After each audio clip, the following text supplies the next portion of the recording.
নমস্কাৰ ছাত্ৰ বন্ধুসকল তোমালোক সকলোকে আলোচনা একাডেমীৰ অন্যতম ভিডিঅ' ক্লাছলৈ আন্তৰিক স্বাগতম জনাইছো আৰু আজিৰ এই ভিডিঅ' ক্লাছটো তোমালোকৰ বাবে খুব এটা ইম্পৰ্টেণ্ট টপিকটো হৈছে ফুলগুৰি ধাৱা তোমালোকৰ HSLC এক্সামৰ লগতে স্কুলৰ যিবিলাক প্ৰি বৰ্ড এক্সাম হয় এক্সামবিলাকত একচুৱেলি ফুলগুৰি ধাৱাৰ ওপৰত তোমালোকৰ 4 নম্বৰীয়া চমুটোকা আহি থাকে গতিকে তোমালোকৰ পৰীক্ষাত যদি মেবি HSLC পৰীক্ষাত যদি আহি যায় তেতিয়া তোমালোকে তাৰ আনসাৰটো কেনেকৈ লিখিবা কোনখিনি কথা ইনক্লুড কৰিব লাগিব গোটেইখিনি কথা আজি তোমালোকক এইটো ক্লাছতে বুজাই দিয়া হ'ব সো ক্লাছটো সম্পূৰ্ণ শেষৰলৈকে ভাল ধৰণে চাই থাকিবা তোমালোকৰ প্ৰশ্নটো পৰীক্ষাত এনেকুৱা ধৰণে দিব পাৰে যে ইতিহাসত ফুলগুৰি ধাৱাৰ বিষয়ে এটি চমু টোকা লিখা নতুবা ফুলগুৰি ধাৱাৰ ওপৰত এটি চমু টোকা লিখা এনেকুৱা ধৰণৰ তোমালোকৰ প্ৰশ্ন ষ্ট্ৰাকচাৰটো থাকিব এতিয়া তোমালোকৰ চমু টোকা লিখক আহে নতুবা ইয়াত দেখুৱাৰ ধৰণে প্ৰশ্নটো আহক লাগে পৰীক্ষাত তোমালোকে ইয়াত যিখিনি কথা লিখা গৈছে এইখিনি কথাকে তোমালোকে পৰীক্ষাত লিখিবা তোমালোকে 4 মাৰ্কছৰ ভিতৰত 4 মাৰ্কছ পাই যাবা এতিয়া তোমালোকে এই গোটেই আনসাৰটো মুখস্থ কৰাটো তোমালোকৰ কাৰণে নেক্সট টু ইম্পসিবল অসম্ভৱ কথা কিয়নো তোমালোকে যদি ফুলগুৰি ধাৱাৰ ওপৰত চাই যোৱা যদি পৰীক্ষাত নাহে কি কৰিবা তেতিয়া তাৰ কাৰণেতো তোমালোকক এটা আন্ডাৰষ্টেণ্ডিংৰ দৰকাৰ হ'ব হয়নে গতিকে এনেকুৱা ধৰণৰ প্ৰশ্নৰ উত্তৰবিলাক তোমালোকে সদায় বুজিব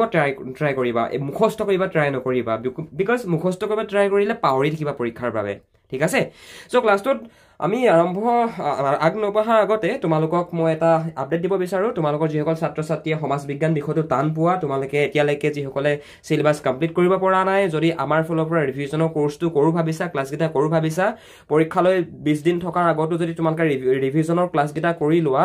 তেনেহলে তোমালোকৰ আন্ডাৰষ্টেণ্ডিংটো আহিব টপিক বিলাকৰ ওপৰত ঠিক আছে স্পেশালি তোমালোকৰ এমসিকিউ বিলাকৰ ওপৰত আৰু বৰ্তমান আমি আমাৰ একাডেমিত 23000 কোটিক ল'ৰা ছোৱালীক পঢ়াই আছো গতিকে তোমালোকৰ যদি কোনোবা ষ্টুডেন্টে সোশ্যাল সায়েন্স সাবজেক্টৰ ৰিভিজনৰ কোৰ্সটো কৰিব বিচৰা ইয়াত যেটো WhatsApp নাম্বাৰ দিয়া গৈছে এই নাম্বাৰটো আমালৈ ফোন কৰিব পাৰা নতুবা ডেসক্ৰিপচনত লিংক দিয়া আছে ডাইৰেক্টলি কোৰ্সটো এনৰোল কৰিব পাৰিবা কিন্তু WhatsAppত যদি ফোন কৰি আমাৰ লগত যোগাযোগ কৰা তেনেহলে তোমালোকৰ ভাল হ'ব গোটেইখিনি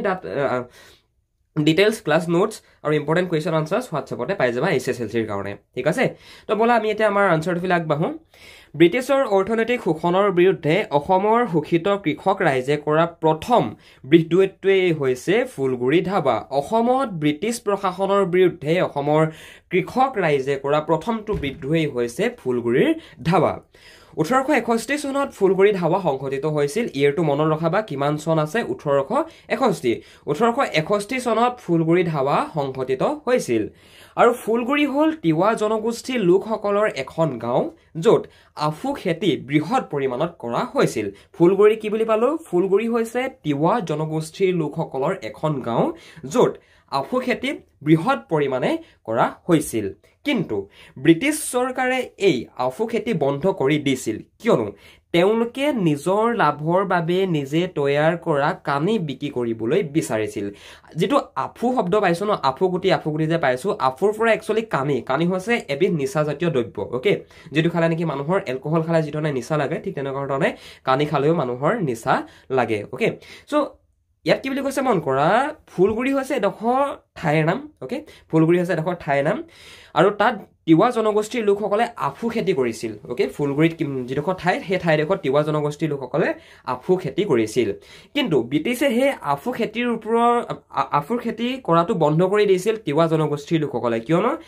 যেহেতু হেতু সময়ত কানিৰ প্ৰচলন বহুত বেছি পৰিমাণে কৰা গৈছিল অসমৰ লগতে ভাৰতবৰ্ষৰ বিভিন্ন ঠাইত মানুহে কানি খাইছিল হেতু সময়ত গম পাইছানে আৰু এতিয়া জানাই নিচাজাতীয় দ্ৰব্য বুলি ক'লে মানুহে এনেও আসক্ত হৈ থাকে হয় নে নহয় এতিয়া এই তিৱা জনগোষ্ঠীৰ লোকসকলে যি আফু খেতি কৰিছিল সেই আফু খেতি ব্ৰিটিছ চৰকাৰে বন্ধ কৰি দিছিল ব্ৰিটিছ গভৰ্ণমেণ্টে ব্ৰিটিছ চৰকাৰে বন্ধ কৰি দিছিল কিয়নো হিহতি আফু খেতি নিজে কৰিব বিচাৰিছিল অৰ্থাৎ যিবিলাক তোমাৰ ইন্ডিভিজুৱেলি মানে আমাৰ অসমৰ জনসাধাৰণে যেটো আফু খেতি কৰি আছিল সেই আফু খেতি বন্ধ কৰি ব্ৰিটিছে নিজে আফু খেতি কৰিব বিচাৰিছিল কিয়নো ব্ৰিটিছে যদি বেলেগৰ পৰা আফু কিনি আনি তাৰ পৰা কানি বনাই যদি বিক্ৰী কৰে তেনেহলে লাভটো তাত অলপ কম হয় যদি ব্ৰিটিছে নিজে আফু তৈয়াৰ কৰে ব্ৰিটিছে যদি নিজে আফু তৈয়াৰ কৰি নিজে কানি বনাই যদি বিক্ৰী কৰে তেতিয়া ব্ৰিটিছৰ লাভটো বেছি হ'ব হয় না নহয় তো হেতু কাৰণে আমাৰ অসমৰ জনসাধাৰণক আফু খেতি কৰিবলৈ বন্ধ কৰি স্পেশালি তিৱা জনগোষ্ঠীৰ লোকসকলে আফু খেতি কৰিছিল তিৱা জনগোষ্ঠীৰ লোকসকলক আফু খেতি কৰাত বন্ধ আৰোপ কৰি পিনে ব্ৰিটিছ চৰকাৰে কি কয় নিজে আফু খেতি কৰিবলৈ আৰম্ভ কৰিছিল আৰু ইয়াৰ পিছতেই কৃষকসকলে চৰকাৰৰ বিৰুদ্ধে প্ৰতিবাদ আৰম্ভ কৰিছিল আৰু তেওঁলোকে প্ৰথমবাৰৰ বাবে ফুলগুৰিত ৰাইজমেল পাতিছিল আৰু যেতিয়া নেকি আফু খেতি বন্ধ কৰি দিলে ব্ৰিটিছ গভৰ্ণমেণ্টে তেতিয়া তাৰ পৰৱৰ্তী পৰ্যায়ত কৃষকসকলে ব্ৰিটিছৰ এগেইনষ্টত তোমাৰ আন্দোলন কৰিছিল গম পাইছানে আন্দোলন মানে কি আৰু প্ৰতিবাদ কৰিছিল আৰু পোনপ্ৰথমবাৰৰ বাবে তেখেতলোকে মানে আন্দোলনকাৰীসকলে ফুলগুৰিত ৰাইজমেল পাতিছিল আৰু সেই সময়ৰ নগাঁৱৰ উপায়ুক্ত হাৱাৰ্ড স্কন্সে প্ৰতিবাদী ৰাইজক অতি বেয়া ব্যৱহাৰ কৰিছিল যেতিয়া আন্দোলন কৰিবলৈ আগবাঢ়ি আহিলে কৃষক ৰাইজ তাৰ পৰৱৰ্তী পৰ্যায়ত সেইটো সময়ত নগাঁৱত যি উপায়ুক্ত আছিল ব্ৰিটিছ উপায়ুক্ত হাৱাৰ্ড স্কন্স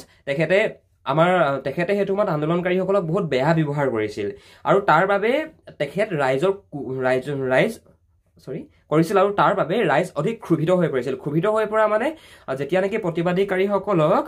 উপায়ুক্ত হাৱাৰ্ড স্কন্সে বেয়া ব্যৱহাৰ কৰিলে তাৰ পৰৱৰ্তী পৰ্যায়ৰ মানে অবভিয়াছলি আন্দোলনকাৰীক যদি বেয়া ব্যৱহাৰ কৰে আন্দোলনকাৰীৰ খংটো উঠিবই ক্ষুভিত হৈ পৰিছিল ব্ৰিটিছ তথা উপায়ুক্ত হাৱাৰ্ড স্কন্সৰ বিৰুদ্ধে তাৰপিছত কি হ'ল তাৰপিছতে কৃষকসকলে ফুলগুৰিত প্ৰথমতে ৰাইজমেল পাতিছিল আৰু প্ৰথম দিনা প্ৰতিবাদস্থলীত প্ৰায় 1000 লোক লাঠিৰে সৈতে সজ্জিত হৈ আছিল আৰু হাৱাৰ্ড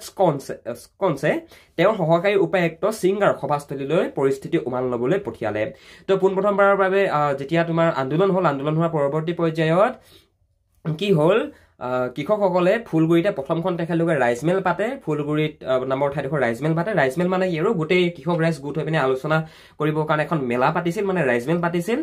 আৰু প্ৰথম দিনাখন কি হৈছিল সেই যিডোখৰ প্ৰতিবাদস্থলীত তোমাৰ প্ৰায় 1000 মান কৃষক বনোৱা লোকে হাতত লাঠি লৈ পিনে সজ্জিত হৈ আছিল হাতত লাঠি লৈ ৰৈ আছিল মানে সেইটো সময়ত ব্ৰিটিছৰ মানে অত্যাচাৰ সহ্য কৰি মানুহবিলাক মানে অলপ মানে ব্ৰিটিছৰ মানে বিপক্ষে মানে ব্ৰিটিছক মাৰিবলৈ মানে ৰদ্দ কৰা নাছিল হেনেকুৱা পৰিস্থিতি সেইটো সময়ত ক্ৰিয়েট হৈ গৈছিল অসমত বুজিলা তো তাৰ পৰা লাঠি লৈ পিনে সজ্জিত হৈ আছিল হাতত লাঠি লৈ ৰখি আছিল তাৰপিছত হাৱাৰ্ড স্কন্সে কি কৰিলে তেখেতৰ যিজন তোমাৰ সহকাৰী উপায়ুক্ত আছিলে সহকাৰী উপায়ুক্তজনৰ নাম আছিলে সিংগাৰ নামটো মনত ৰখাবা সহকাৰী উপায়ুক্ত সিংগাৰক সভাস্থলীলৈ পৰিস্থিতি উমান ল'বলৈ পঠিয়ায় মানে ফুলগুৰি ধাবাত পঠিয়ায় যে তাত কি পৰিস্থিতি হৈছে চোৱা গৈ যোৱা বুলি হাৱাৰ্ড স্কন্সে তেখেতৰ যি সহকাৰী উপায়ুক্ত সেই সহকাৰী উপায়ুক্তক তালৈ পঠিয়াই দিয়ে তাৰপৰা সিংগাৰে ৰাইজৰ এই প্ৰতিবাদৰ উদ্দেশ্য জনাৰ পিছত ৰাইজক সেই প্ৰতিবাদস্থলী ত্যাগ কৰিবলৈ নিৰ্দেশ দিয়ে তাৰপৰা সিংগাৰে কয় যে কি তোমালোকে ইয়াত প্ৰতিবাদ নকৰিবা ইয়াৰ পৰা যোৱা ওকে এনেকুৱা ধৰণে তোমাৰ সিংগাৰে নিৰ্দেশ দিয়ে কিন্তু সিংগাৰৰ এই কাৰ্যৰ ফলত ৰাইজ আৰু সিংগাৰৰ মাজত লাঠি টনাটনি লাগে তো সেইটো সময়ত পুলিচৰ হাতত লাঠি আছিল মানে গম পাইছানে আজিকালি পুলিচে লাঠিয়ে লৈ থাকে সেই লাঠি মানে টনাটনি কৰিবৰ কাৰণে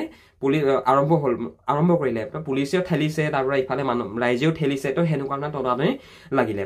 আৰু তেনে সময়তে বাবু কৈবৰ্ত নামৰ এজন মাছমৰীয়াই সিংগাৰক মূৰত লাঠিৰে কোবায় আৰু সিংগাৰ মাটিত ঢলি পৰে আৰু থিতাতে মৃত্যুবৰণ কৰে এই নামটো মনত ৰখাবা নামটো হৈছে বাবু কৈবৰ্ত তো যেতিয়া লাঠি টনাটনি হৈ আছিল ব্ৰিটিছ আৰু তোমাৰ ব্ৰিটিছৰ আৰক্ষী আৰু তোমাৰ আন্দোলনকাৰীৰ মাজত সেই সময়তে তাৰ পৰৱৰ্তী পৰ্যায়ত বাবু কৈবৰ্ত নামৰ এজন মাছমৰীয়া সিংগাৰক মূৰত লাঠিৰে কোবাই দিয়ে আৰু লাঠিৰে কোবাই দিয়াৰ ফলত সিংগাৰ মাটিত বাগৰি পৰি থিতাতে মৃত্যু হয় মানে ওকে